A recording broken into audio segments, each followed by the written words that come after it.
6h06, de volta com o Manhã no Ar, aqui pela TV A Crítica e também pela FM O Dia, pela 93.1.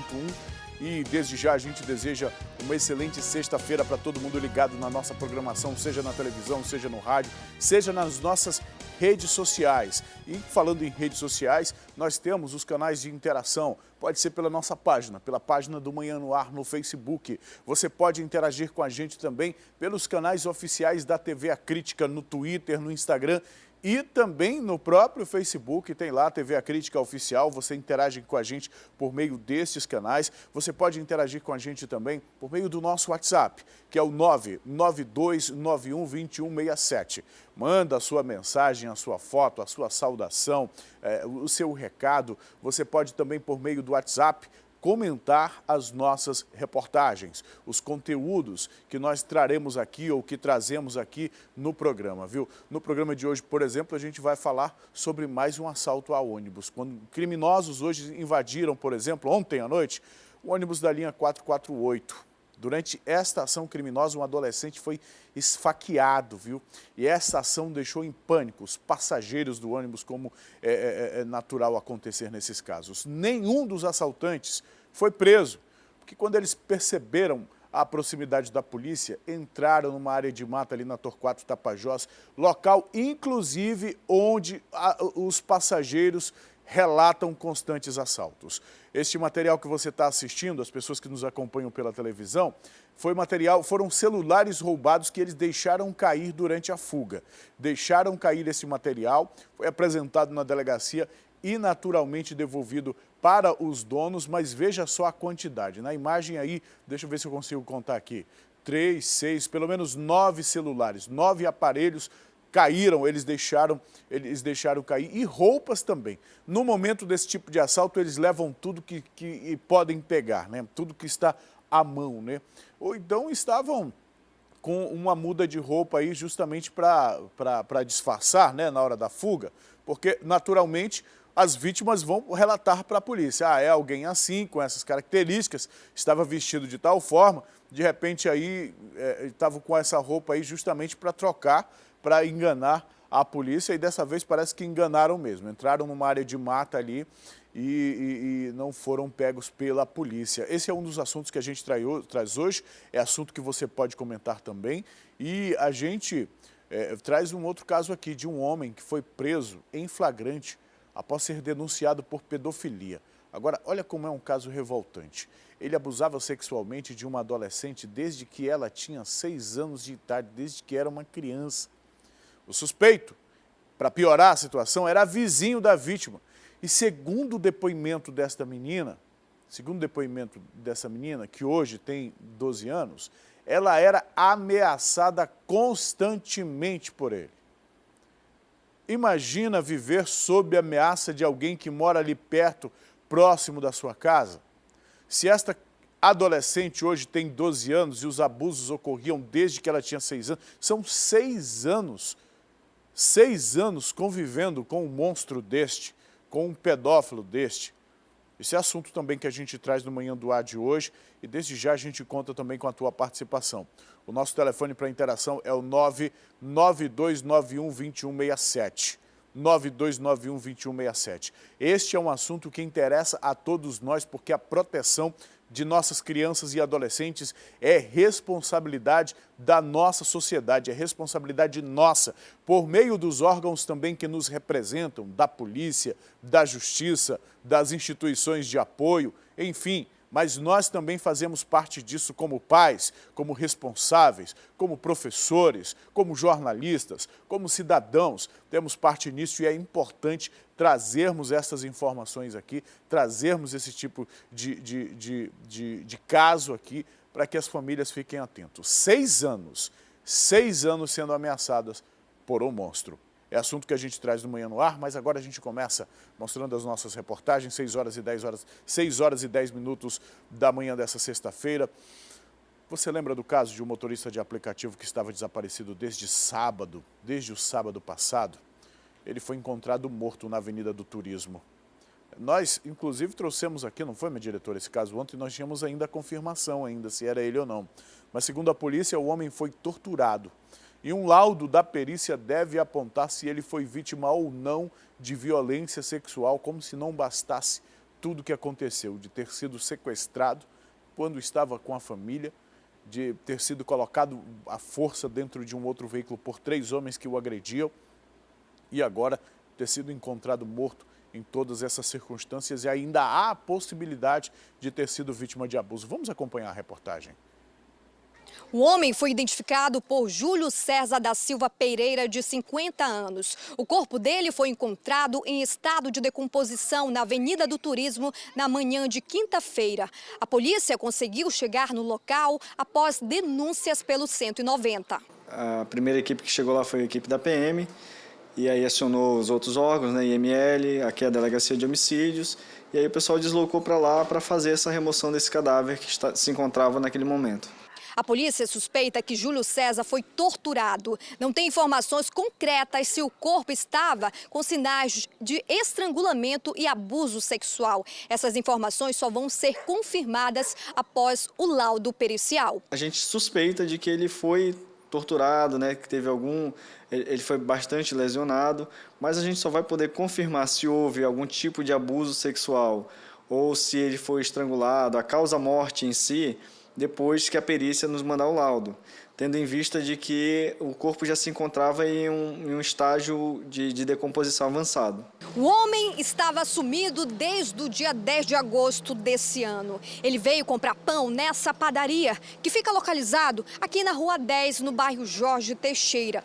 2 carros chegaram aqui e, para surpresa de Júlio, ele foi surpreendido por homens que arrastaram ele até o veículo. A primeira hipótese que nós trabalhávamos aqui na delegacia, já desde o dia 10, era com a hipótese do sequestro, né?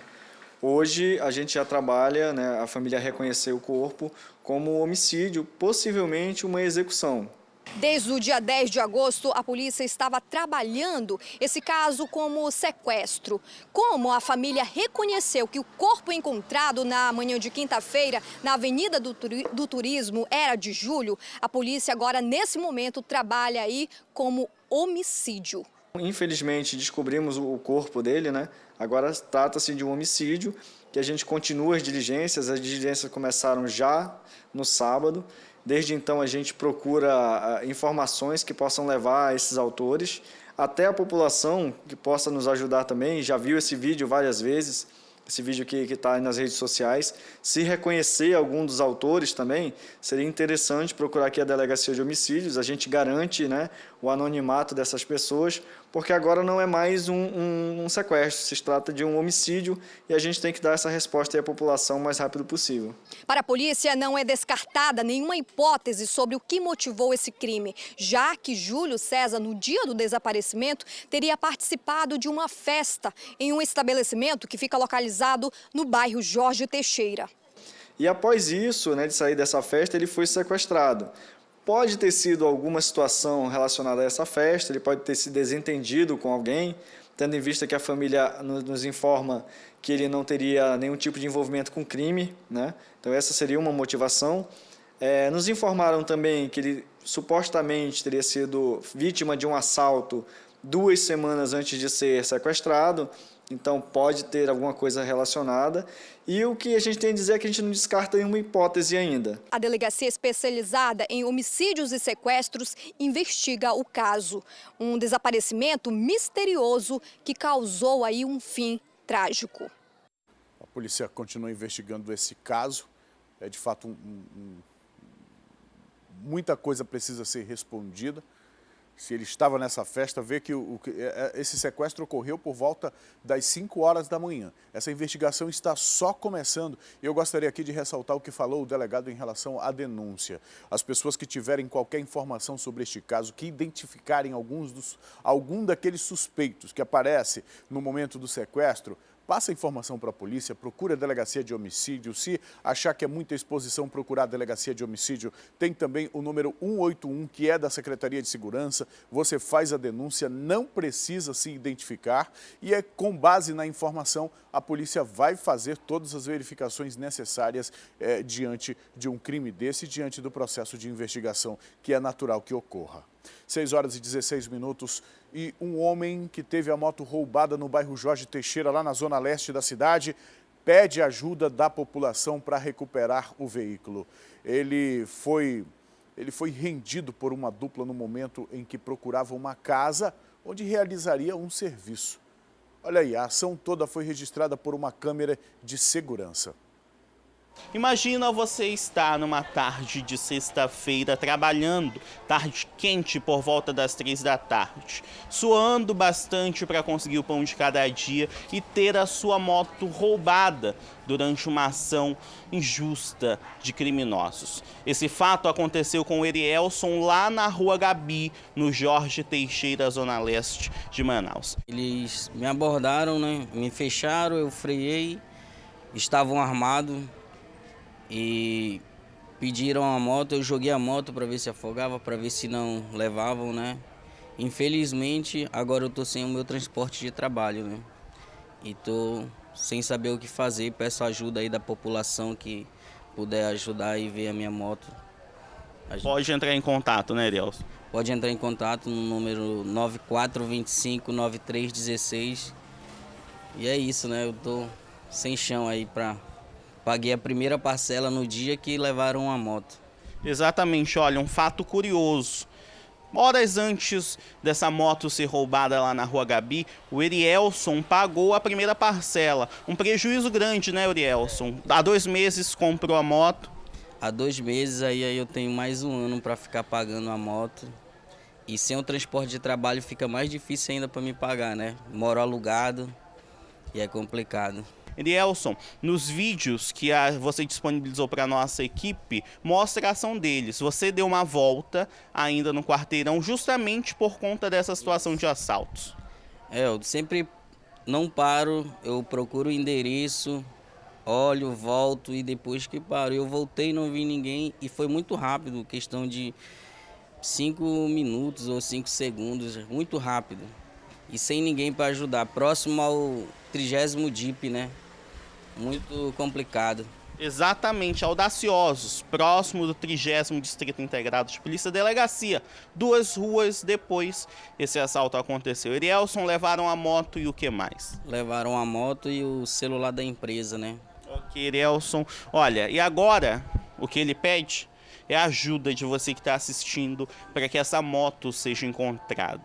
Um outro fato curioso é que a outra motocicleta usada pelos assaltantes também foi roubada no mesmo dia, ou seja, eles praticaram diversos assaltos por aquela região. Eu não sei. Coloca, por favor, em tela cheia, Caio, essa imagem, por gentileza. Imagem dos assaltantes lá levando a moto do trabalhador. E aí eu quero fazer coro junto com o Rafael, reforçar esse apelo. Nós estamos mostrando um trabalhador que é vítima e que dependia deste veículo aí para sobreviver, para pagar o aluguel, para sobreviver como todo mundo faz. Então, você que está nos assistindo agora, você que tiver qualquer informação sobre a identificação, a identidade daqueles suspeitos, dos suspeitos que aparecem, olha aí, ó, olha aí, ó. E da moto também, você tiver visto ou souber de onde viu, tiver qualquer informação, qualquer indício, além do 181, você pode ligar para o 190 também, mas há ainda o número do telefone da especializada em roubos e furtos de veículos, que é o 99962-2442. Deixa eu repetir aqui, 99962-2442. Esta daí é a motocicleta que foi roubada. Esta é a motocicleta que foi roubada. A gente sabe, quem mantém veículo, quem compra veículo, quem trabalha para conquistar as coisas, sabe quanto custa manter, quanto custa conseguir, quanto custa comprar. E aí chega o pilantra com arma na mão e leva celular, leva moto, embora tenha sido o celular corporativo, é um prejuízo para a empresa, um prejuízo que muitas vezes é o próprio trabalhador que arca com esse prejuízo, porque ele assina lá um termo de responsabilidade pelo aparelho e quando é roubado é o funcionário que tem que devolver esse aparelho para a empresa. Ele tem um prejuízo duplo aí, além da moto, o celular que certamente vai ter que pagar também. E esta é a situação. Você que está nos assistindo agora, se você puder ajudar, por favor, denuncie para a polícia. Agora, esse não foi o único caso, viu? esse não foi o único caso de roubos aqui. A gente mostra agora um outro inusitado, mas que deve ser evitado. Um homem conseguiu frustrar o roubo da própria moto, batendo nos criminosos com o capacete. A gente tem imagem desse caso aí também, né? Esse crime aconteceu lá no bairro Petrópolis, aqui na zona sul da cidade. Aí a imagem no momento em que ele é abordado pelos dois criminosos. Só que na hora da abordagem ele percebeu que os caras não estavam armados. E aí na sequência da imagem a gente vê a reação desta vítima, mas a gente acompanha agora na reportagem. Rua Rio Verde, comunidade Vale do Amanhecer, aqui do bairro de Petrópolis, zona sul de Manaus. Por volta das 19h50, a Rua Via Verde foi cenário de criminalidade. Nessa noite, o proprietário dessa casa aqui chega do trabalho para descansar. Foi quando a gente vê agora as imagens de segurança de uma casa que registra o momento. 2 homens, ainda não identificados, chegam próximo a ele aqui nessa moto e anunciam um assalto. Foi então que o proprietário da moto percebeu que os dois poderiam não estar armados. Eles começaram a brigar. Eles exigiam que ele descesse da moto e entregasse o veículo e levaram aí também o celular e queriam a carteira da vítima. O dono da moto, inconformado, começou a reagir ao assalto, dando capacetadas nos criminosos. Os suspeitos começaram a correr com medo já aí da vítima dessa reação. Nós conversamos com pessoas que viram essa ação criminosa e também com o proprietário da moto que vivenciou esse momento de terror. Na hora eu não vi a arma, só que depois foi achado uma arma aí. Mas eu fui sair de casa, era 10 para as 8. E quando eu montei na moto aqui, eles chegaram de uma vez aqui. E aí eles chegaram, perdeu, a moto, sai a moto. Quando eu fui sair de moto, um já pegou meu celular. Aí o outro, quando foi pegar a carteira, eu vi que ele estava desarmado, eu grudei nele, caímos com a moto e tudo aí no chão. Aí gritei os vizinhos aí, quando aí saímos aí, caí na lama ali. Aí se levantou, eu saí correndo atrás dele, mas não peguei mais. O celular foi embora. Foi embora. Quando ele tirou a mão da cintura para pegar minha carteira, aí eu percebi que ele não estava armado, eu grudei com ele. Como é que eles eram aparentemente assim? 2 baixinhos, magro, assim, baixa na altura assim, mais ou menos minha altura. E mais magrinho, 2 boné, então os bonés eles estão aí dentro de casa aí, deixei aí. O que você pede nesse momento? É segurança, né? Porque o cara nem em casa, o cara não tem segurança mais. O cara sair de casa. O rapaz ia saindo daqui da garagem, ele tava com o celular assim, aí eles puxaram o celular e tentaram levar a moto dele. Aí ele pegou e lutou com eles. Eu não sei se ele estava armado, né? Porque eu fiquei vendo dali de cima da janela. Aí eu só vi o barulho da moto, que a moto ficou ligada, um barulho imenso. E ele lutando com os caras, ainda tentou dar com um capacete na cabeça de um, aí eles correram. E aqui constantemente está tendo assalto. Tem medo de sair na rua? Eu saí outro dia aqui, quando eu ia pro médico, aí eles vinham em cima de mim para me roubar. Na hora que ele vinha, o meu Uber chegou e encostou na costa dele, aí eles se assustaram e correram. Mas aqui é direto. Também já fui assaltado, eu e uma colega minha, quando vinha da academia. Colocaram a arma no pescoço e levaram o celular. Com medo? Muito. Aqui é muito perigoso. De acordo com a vítima, no dia seguinte, ele encontrou uma faca aqui nas proximidades da casa. Os suspeitos conseguiram levar o celular da vítima, mas a moto ficou e a vida do homem preservada. A polícia agora está à procura desses suspeitos. O risco de reagir a um assalto como este é justamente não ter a vida preservada. É perigoso. Esta vítima aí percebeu que eles não estavam armados, se sentiu à vontade para reagir, teve apenas o prejuízo em relação ao celular, mas, meus amigos, as próprias autoridades de segurança que recomendam que a pessoa não deve reagir. Agora imagina como vive uma comunidade como a comunidade de Petrópolis. A gente ouviu aí o relato deste homem, o relato também de vizinhos, de testemunhas que já foram assaltados outras vezes. É complicado viver dessa forma. E os caras estão tão à vontade para cometer o crime que sequer estão usando armas. Vão para a rua e abordam a população, sabe que a população está desarmada, sabe que porque as pessoas não têm o costume de agir com violência e se aproveitam disso, se aproveitam do trabalhador, e a gente tem esse caso aí, olha, é uma denúncia, um momento que a gente aproveita para alertar as autoridades em relação à segurança ou à falta de segurança. Esses moradores estão sendo vítimas aí no bairro de Petrópolis. E lá no bairro São Lázaro, na zona sul de Manaus, área que vem tendo o policiamento intensificado. Devido à disputa entre grupos criminosos, um homem foi preso com droga e uma arma de fogo, isso em um beco lá do bairro.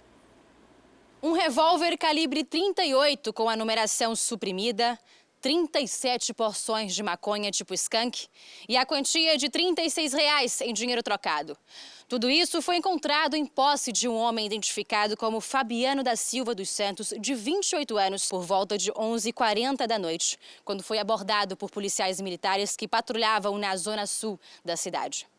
De acordo com os PMs, Fabiano foi avistado no momento em que saía do beco São Vicente, no bairro São Lázaro. Um local considerado área vermelha pela polícia militar, pela prática do tráfico de drogas. Na ocasião, o suspeito ainda tentou fugir, despistar os policiais, mas não teve jeito. Acabou detido e levado para a delegacia. A Força Tática ela trabalha com repressão ao crime organizado também, né? E nós já conhecemos ali o São Lázaro, o Beco São Vicente, já temos outras ocorrências no local. E as equipes fizeram incursão ali no beco. E quando eles adentraram ali no local, se depararam com esse cidadão que tentou empreender fuga. Ao fazer a busca, fazer a abordagem no mesmo, foi constatado que o infrator possuía uma arma de fogo na sua cintura e tinha um pacote de entorpecente. 37 trouxinhas, mais ou menos. Segundo a PM, o homem já coleciona passagens pela polícia. Esta já é a terceira vez que ele é preso por tráfico de drogas, fora as outras 2 passagens por porte ilegal de arma de fogo e uma por associação para o tráfico. Apesar do histórico complicado com a polícia, o suspeito continuou atuando no mundo do crime. O mesmo já possuía 3 passagens por tráfico de droga. Infelizmente, não cabe à Polícia Militar acompanhar esse processo, é judicial, mas enquanto a Força Tática estiver na rua, esse mesmo infrator ele vai ser preso quantas vezes for preciso. Após o flagrante, o suspeito foi conduzido até a sede da primeira delegacia de polícia, onde foi apresentado. Até ser conduzido à audiência de custódia, ele deve aguardar na carceragem da unidade policial. É importante quando a gente escuta um oficial da polícia dizendo que em relação à conduta, se posicionando em relação à conduta criminosa e dizendo que a polícia vai prender quantas vezes for necessário. Às vezes pode parecer um trabalho de enxugar gelo, mas alguém precisa fazer alguma coisa. E a polícia está fazendo, está prendendo. Outra coisa, por favor, Caio, coloca essas imagens aí dessa prisão e apreensão. Aí, congela essa imagem aí, por favor. É algo que eu gosto de chamar a atenção, porque tem gente que assiste a nossa programação e as nossas reportagens e faz uma certa crítica. E é bom que seja feito crítica, inclusive é o nome da nossa empresa também. Ah, mas é tão pouquinha droga, algumas trouxinhas, diria o maconheiro, certamente diz. É só para consumo. O dinheiro configura a prática do comércio aí, da venda a retalho da droga, mas eu quero chamar a atenção para o pacote, para o que vem junto. Olha a arma de fogo aí. Se tem um traficante, se tem um ponto de venda no local, certamente tem uma arma. E essa arma é utilizada para incomodar, para intimidar, para cometer outros crimes, para fazer o que eles chamam de segurança e, eventualmente, utilizar, não tão eventual assim, frequentemente também utilizada para executar rivais. E por que eu estou dizendo isso? Nós estamos falando aqui de um caso lá da Zona Sul. Agora, vou trazer um outro caso também da Zona Sul, lá no Morro da Liberdade. O Morro da Liberdade. 3 menores foram apreendidos e um homem preso ontem à noite após uma denúncia anônima informar que este grupo estava vendendo drogas. E mais do que vender, eles estavam intimidando os moradores de um beco. É o que eu estou dizendo. Vem junto. É um pacote. É um pacote. E sabe do que mais? A polícia apreendeu uma arma de fogo com eles. É justamente o que eu estou dizendo. Se tem droga, não importa a quantidade. 10, 20, 30, 500 trouxinhas. Tem uma arma lá no meio.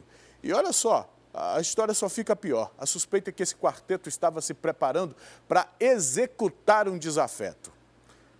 Disseram que são membros de um grupo, né, facção criminosa, e que estavam ali para cometer ali a prática, né, de comercialização de entorpecente e o armamento para defender, né, ali o ponto de venda de drogas dele.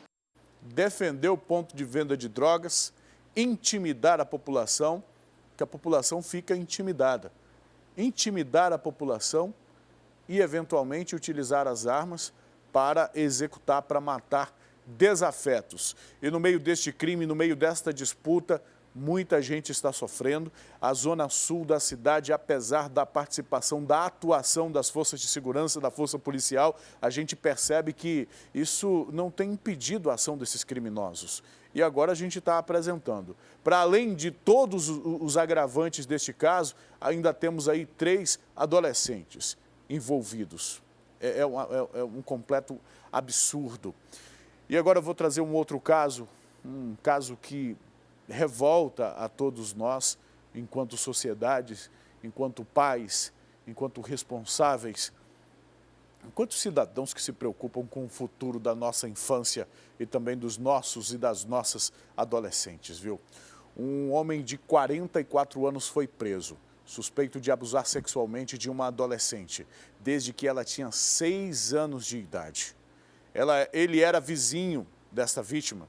E segundo o depoimento dela, que hoje tem 12 anos, é a idade desta menina, esse suspeito a ameaçava constantemente. Ameaças veladas. Para saber mais sobre este caso, a gente conversa agora com a Juliana Silva, ela que já está preparada aqui para trazer essas informações ao vivo com a gente. Juliana, muito bom dia para você, apesar deste assunto. Explica para a gente como foi que a polícia chegou até esse suspeito. Bom dia, Manuel, para você. Bom dia para você que nos ouve, que nos assiste aqui no Manhã no Ar. Bem, foi a própria vítima quem denunciou. E a polícia, então, prendeu esse acusado em flagrante. O nome dele é Gilvan Costa dos Santos, de 44 anos. O caso aconteceu no bairro Zumbi dos Palmares, quando a vítima foi se encontrar após essa marcação aí, né, dele com ela, desse encontro. A polícia também foi junto e conseguiu prender este homem que abusava dessa menina desde os 6 anos de idade, enquanto eles eram vizinhos. Para a polícia, a vítima informou que ela tinha medo de contar para os pais. Então, dessa vez, ela criou coragem e fez a denúncia. No celular do suspeito foram encontradas diversas fotos da vítima sem roupa. Ela estava nua. Ele vai ser encaminhado para audiência de custódia no Fórum Enoque Reis. Emanuel. Ok, Juliana, obrigado pelas informações. Daqui a pouco a gente volta a falar sobre este caso. É importante a gente fazer um alerta. Por mais que conversar com uma criança seja algo difícil de ser feito, sobretudo sobre este assunto, muitos pais e até mesmo as mães têm algumas reservas em relação a falar sobre isso com os filhos, principalmente com as filhas. Em contrapartida, se os pais não estão à vontade para conversar com os filhos não estão à vontade para conversar com os pais. E na hora de denunciar um toque inapropriado, um convite inapropriado, a conduta inapropriada de um tio, de um vizinho, de quem quer que seja, de alguém, porque esse tipo de agressor, esse tipo de monstro, ele sempre se aproveita da proximidade que tem com a família. E se é alguém de confiança do pai, se é alguém de confiança da mãe, a criança também julga, o tio é de confiança. É necessário que você, meu amigo, minha amiga, tenha esse tipo de conversa com seus filhos, com as suas filhas. Explique o que é inadequado, explique o momento em que o seu filho ou a sua filha precisa agir, precisa perceber.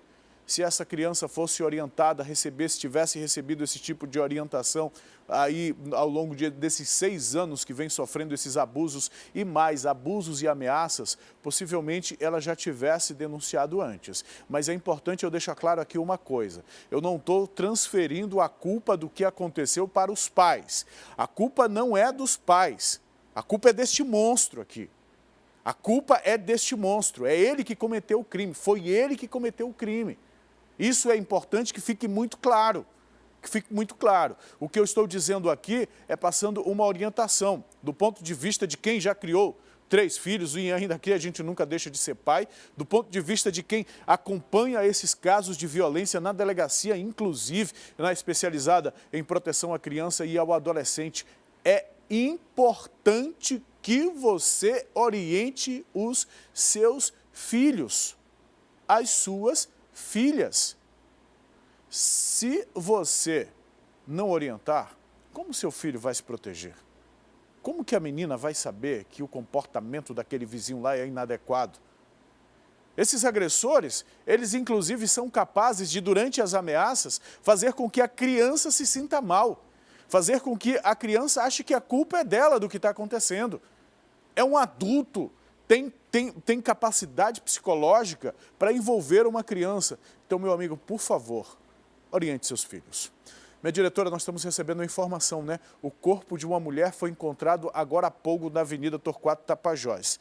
Provavelmente ela tenha sido atropelada e abandonada lá na avenida e ficou morta no local. Essa é a informação que nós temos recebido. Nossas equipes estão se deslocando até o local. Daqui a pouco a gente confirma esses fatos, confirmaremos essas informações e você vai acompanhar com a gente aqui no Manhã no Ar, ainda na edição de hoje. Volto a repetir, o corpo de uma mulher na Torquato Tapajós, ela possivelmente foi vítima de um atropelamento e ficou lá na estrada. Obviamente, este motorista não prestou qualquer tipo de assistência a esta vítima. A gente está checando, confirmando essas informações, inclusive encaminhando uma equipe até o local e daqui a pouco a gente confirma este caso para você, viu?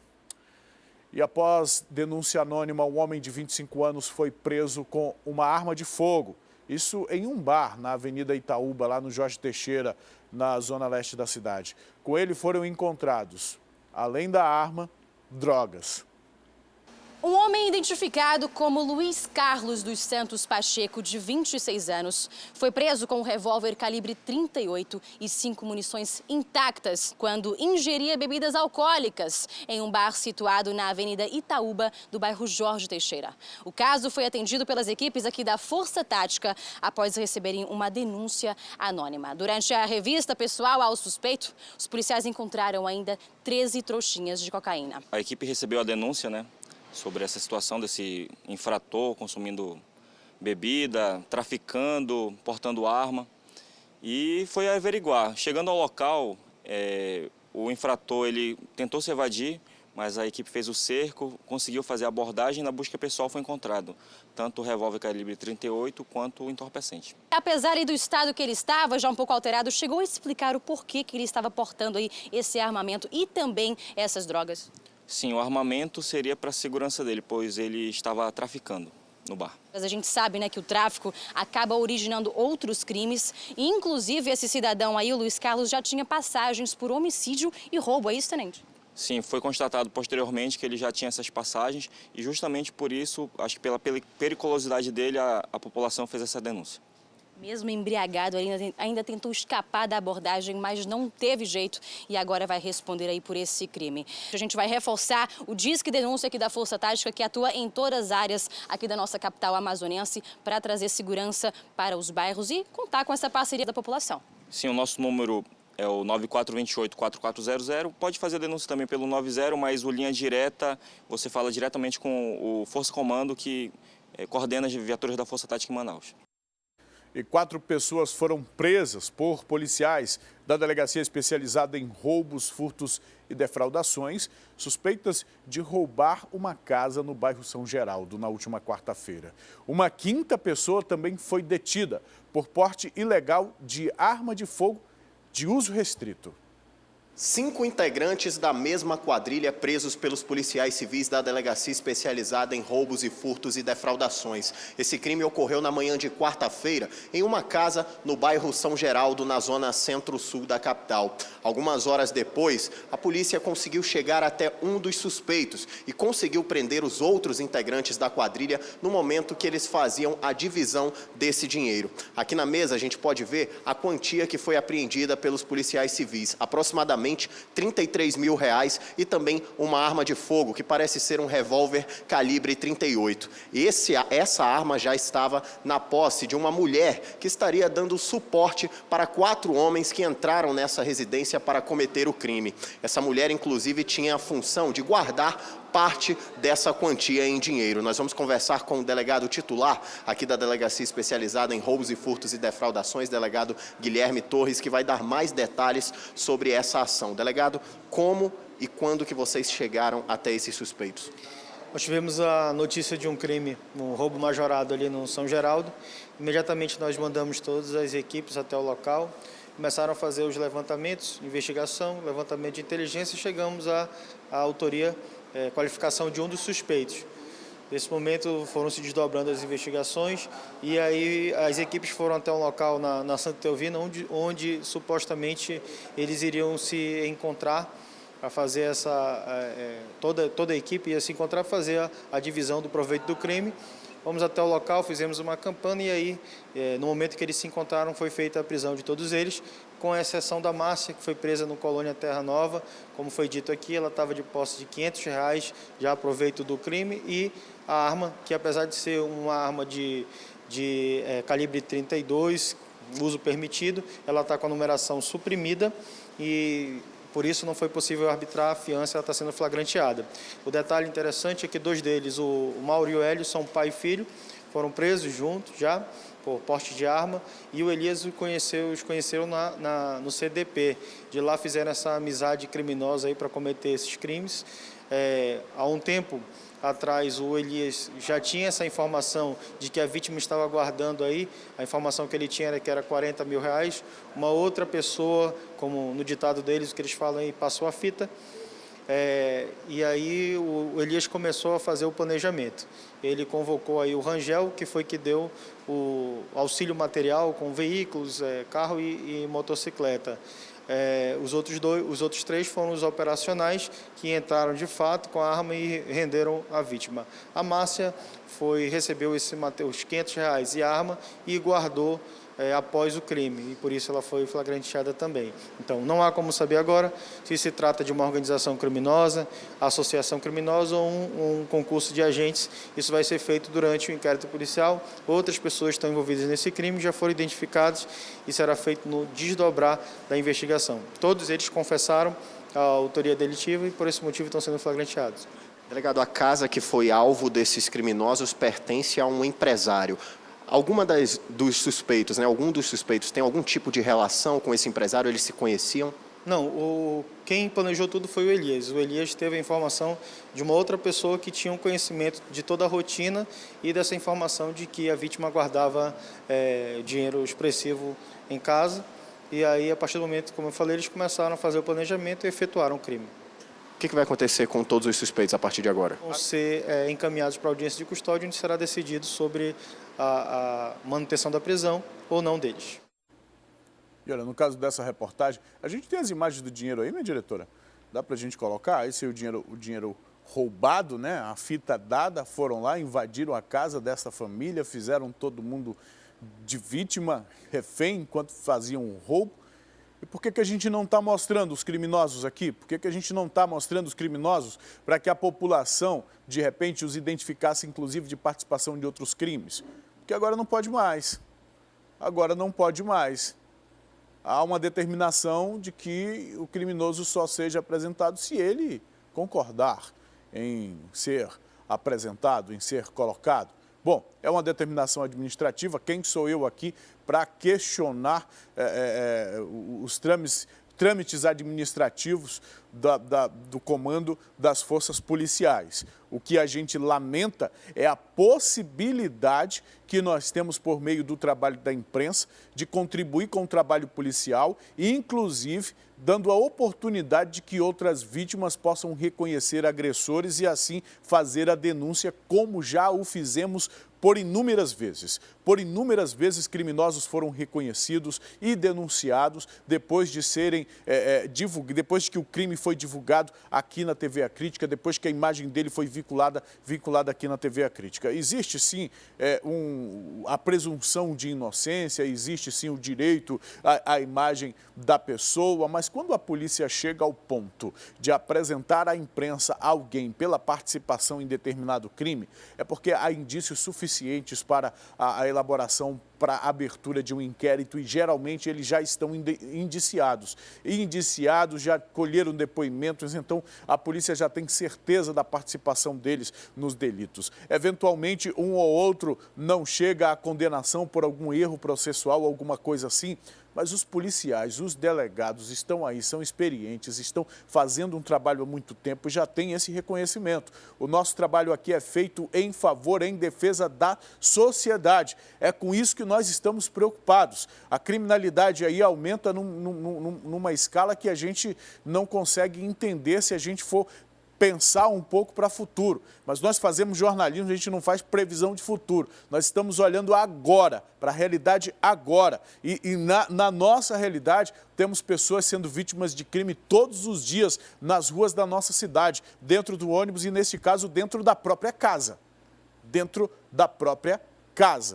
E é por isso que fazemos o que fazemos e vamos continuar fazendo. Se eles não podem mais ser apresentados no backdrop dentro das delegacias, a gente vai conseguir sim imagem desses criminosos no momento da prisão, ou seja, onde for. Porque hoje em dia, meus amigos, no passado tinha gente que conseguia conter informação. Os grandes grupos de comunicação de massa deste país continham as informações, controlavam as informações e aí só se sabia o que essas pessoas, o que esses grupos deixavam se saber. Hoje em dia não é mais possível controlar a informação, não é mais possível conter a informação, muito menos imagens e vídeos. Hoje não é mais possível fazer isso. É importante que quem trabalha com comunicação tenha consciência disso, ainda que seja a comunicação institucional. A gente vai continuar fazendo o nosso trabalho, vamos continuar denunciando aqui, denunciando sim práticas delituosas e criminosas, obviamente, desde que comprovadas a participação, desde que aberto o processo, como fazemos o nosso trabalho sempre aqui, viu? E uma pessoa foi presa durante a Operação Asfixia, deflagrada ontem pelo Ministério Público do Estado do Amazonas. Essa pessoa é suspeita de liderar uma facção criminosa e estar inclusive conectada ao massacre ocorrido nos presídios aqui em Manaus, que deixou 55 pessoas mortas em maio passado. Celulares, computadores, documentos e uma quantia em dinheiro também foram apreendidos. A Operação Asfixia foi deflagrada por volta de 5h30 da manhã desta quinta-feira em vários bairros aqui da capital. Um deles, o bairro da Compensa, na zona oeste da capital. Durante a operação, um homem foi preso, suspeito de liderar uma facção criminosa que atua aqui no estado. De acordo com o coordenador da operação, Flávio Mota, essas pessoas têm ligação com o massacre que resultou na morte de 55 detentos em maio deste ano, dentro de um presídio aqui da capital. As nossas investigações começaram em janeiro de 2018. O Ministério Público conseguiu interceptar algumas mensagens, alguns salvos, informando quem seriam as novas lideranças dessa organização criminosa aqui em Manaus, dentro do sistema prisional e também fora, nas ruas. Essas pessoas que estão sendo investigadas, elas têm algum envolvimento com aqueles massacres que aconteceram dentro das penitenciárias? Essas pessoas são lideranças dessa organização criminosa. As ordens do massacre ou partiram delas ou então realmente passaram por elas. Então existe sim essa hipótese investigativa de que essas pessoas teriam alguma participação ou seriam até mesmo autores intelectuais desse massacre. Dentro da residência dessas pessoas que estavam sendo investigadas, a polícia conseguiu apreender celulares, computadores, uma quantia em dinheiro que ainda não foi divulgada pelo Ministério Público e mais vários documentos aí que deverão ser analisados. E essa operação já vinha sendo deflagrada desde o ano passado, onde essas pessoas estavam sendo investigadas em janeiro de 2018. Doutor, essa operação vai dar continuidade para tentar investigar outras pessoas ou outras pessoas até que não foram citadas? Sim, com certeza, né? A partir dos elementos de prova que a gente conseguir reunir com as buscas e apreensões realizadas hoje, a gente vai aprofundar as investigações, direcionar melhor as investigações. A Operação Asfixia não está acontecendo só aqui no estado do Amazonas, mas também em outros estados brasileiros. Essas pessoas dos outros estados também fazem parte de uma facção criminosa que atua no estado e também nesses estados de fora, mas de grupos diferentes, de acordo com a promotora aqui do estado. No mês retrasado, nós tivemos uma operação semelhante também, a partir dessa atuação nacional. Então, e isso vem se dando de forma recorrente. Essa é uma estratégia do Ministério Público no desiderato de nós sufocarmos essas organizações criminosas. Doutora, essas pessoas dos outros estados, elas são do mesmo grupo ou elas atuam em grupos diferentes dessas facções? Grupos diferentes. Você vê que hoje as próprias facções elas já têm subgrupos, elas já têm grupos e subgrupos, o que gera essa contenda interna entre eles. O próprio massacre no presídio, em um presídio local, aponta para a participação de pessoas de uma mesma facção que entraram em conflito. E olha, voltando a falar sobre aquilo que a gente anunciou ainda há pouco, a morte de uma mulher lá na Torquato Tapajós. De fato, esta vítima foi atropelada por volta das 5 horas da manhã, como informou o Instituto Médico Legal. Aparentemente, o motorista que fez esse atropelamento não prestou socorro, nenhum tipo de atendimento a esta vítima, ou nem deu nenhum tipo de atenção. A vítima ficou por cerca de 2 horas na Avenida Torquato Tapajós, mas o corpo já está sendo removido pelo Instituto Médico Legal. E na noite de ontem, um adolescente de 15 anos foi esfaqueado durante um assalto ao ônibus do transporte coletivo. Sobre este caso, eu vou conversar novamente ao vivo com a Juliana Silva, que já está posicionada aqui.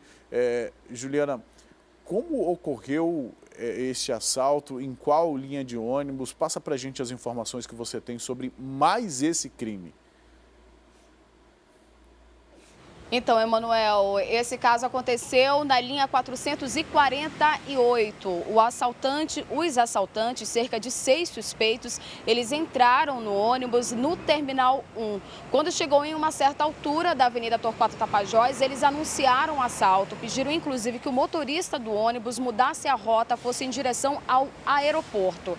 Quando eles começaram a ação dentro do ônibus, recolhendo os aparelhos celulares, esse adolescente de 15 anos passou o celular, não reagiu, mas mesmo assim foi esfaqueado no braço.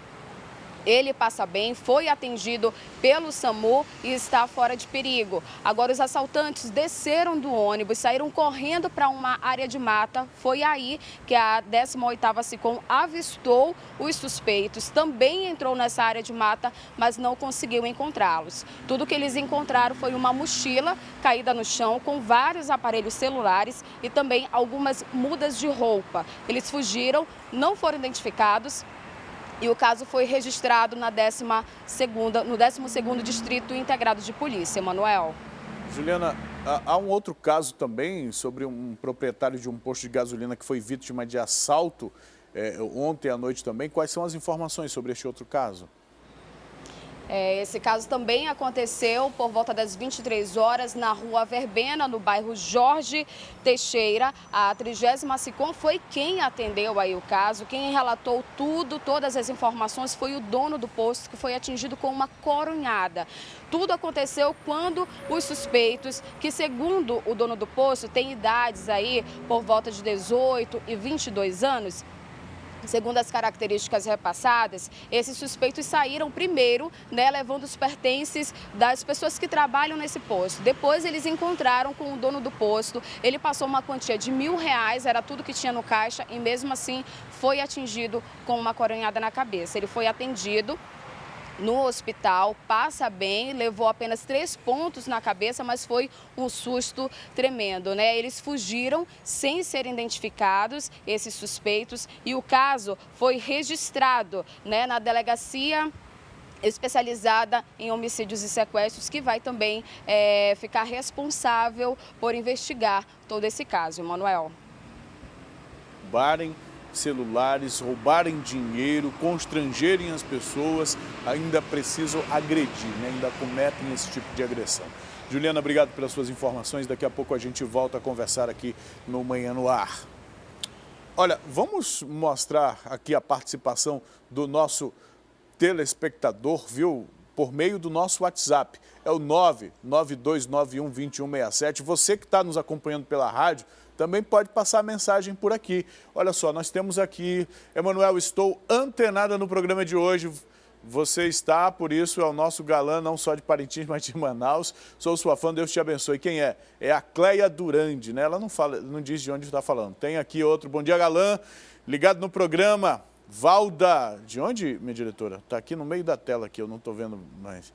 Ó, saiba, Emanuel, quando vejo moto, fico com medo, pois eles não respeitam ninguém. Triste mesmo.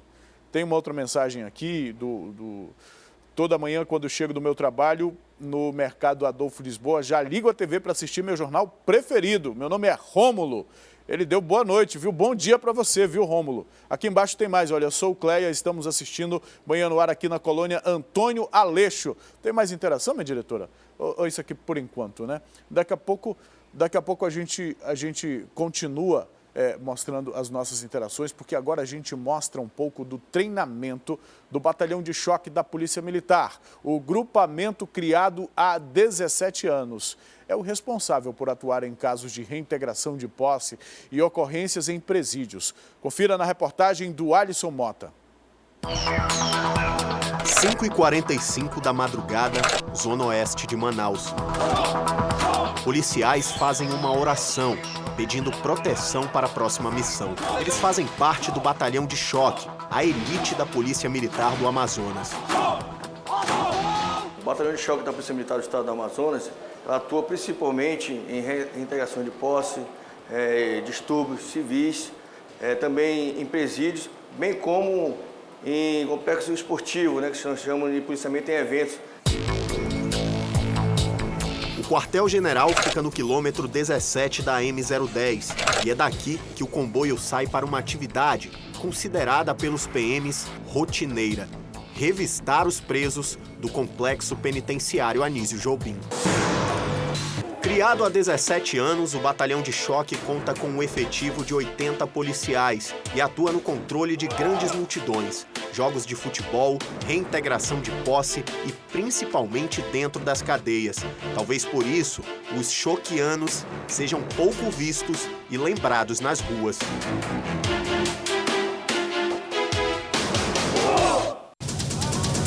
Em 2017, quando 56 detentos do Compage morreram durante uma briga entre facções criminosas, a própria Secretaria de Segurança Pública do Estado acionou o batalhão. Com a presença do choque no presídio, os detentos foram controlados e outras mortes evitadas. Em maio deste ano, a situação se repetiu. Dessa vez, uma briga entre integrantes da mesma facção levou o caos para dentro de vários presídios da cidade. E, mais uma vez, o Batalhão de Choque precisou intervir.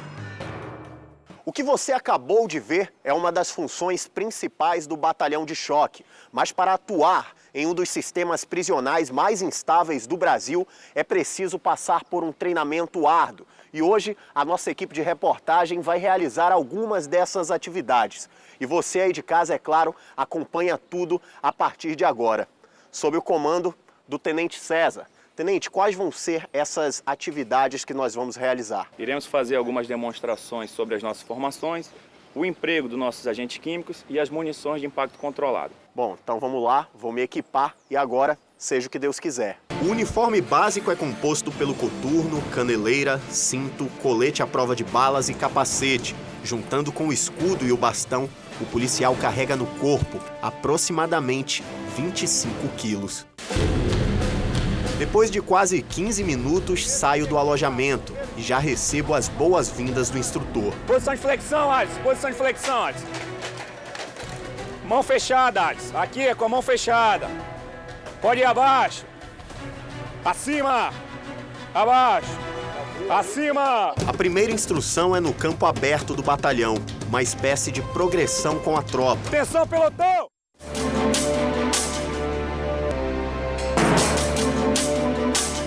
Antes de iniciar, fizemos um alinhamento e uma contagem de todos os integrantes do pelotão. Escudeiro 6! Escudeiro 8! Escudeiro 9! Escudeiro 10! Escudeiro 8! Escudeiro 12! Granadas são lançadas e tiros de bala de borracha disparados o tempo todo. Só essa primeira parte já dá para sentir um pouco da intensidade do treinamento. Já comecei ali chegando atrasado, acabei tendo que pagar com flexões, já recebi também um pouco de spray de pimenta ali no rosto.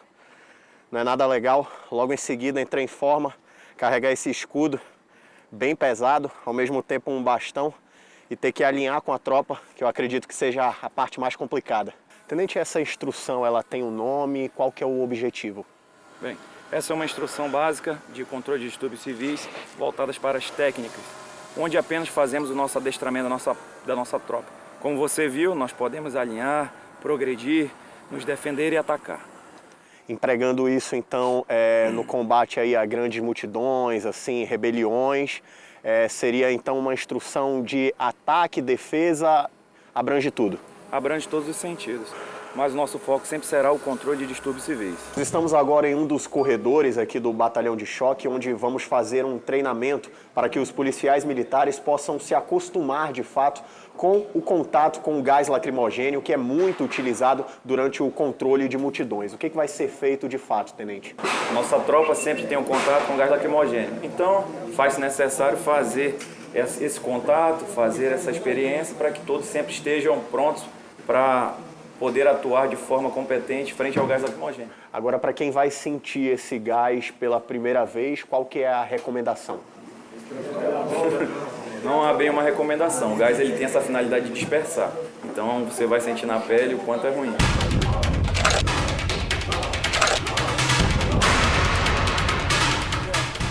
Avança, tropa! Antes de passar pelo corredor, um presente. Sou surpreendido com mais spray de pimenta no rosto. Dessa vez em cheio. O resultado foi desastroso. Fiquei desnorteado. Não consigo abrir o olho. Forte demais. Conseguem se adaptar a isso? Não foi nada agradável. Precisei recorrer à água para tentar amenizar o efeito. Bom, vocês viram aí, né? Já entendem por que eu tô nessa situação, todo molhado, o desespero bateu ali, tive que ficar embaixo d'água por pelo menos 20 minutos até que o efeito aí do gás passasse. E agora a gente vai falar aqui com o Tenente César, porque essa é a última instrução do nosso dia aqui no batalhão, Tenente. Isso. Alice, primeiramente, lhe parabenizar por toda a coragem, por tudo que tem passado. Como falei a você, o nosso batalhão é especialista em agentes químicos, armamento não letal. E aqui está mais um deles, um dispositivo eletrocondutor que é conhecido como a nossa arma de choque.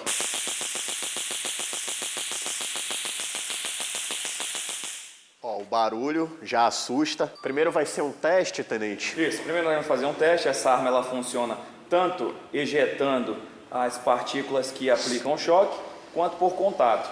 Aqui nós temos uma munição que será dada uma descarga no nosso escudo. A partir do momento que você irá disparar, você usa a nomenclatura choque-choque, algo do tipo, até para alertar os policiais que estão próximos. Então, choque-choque!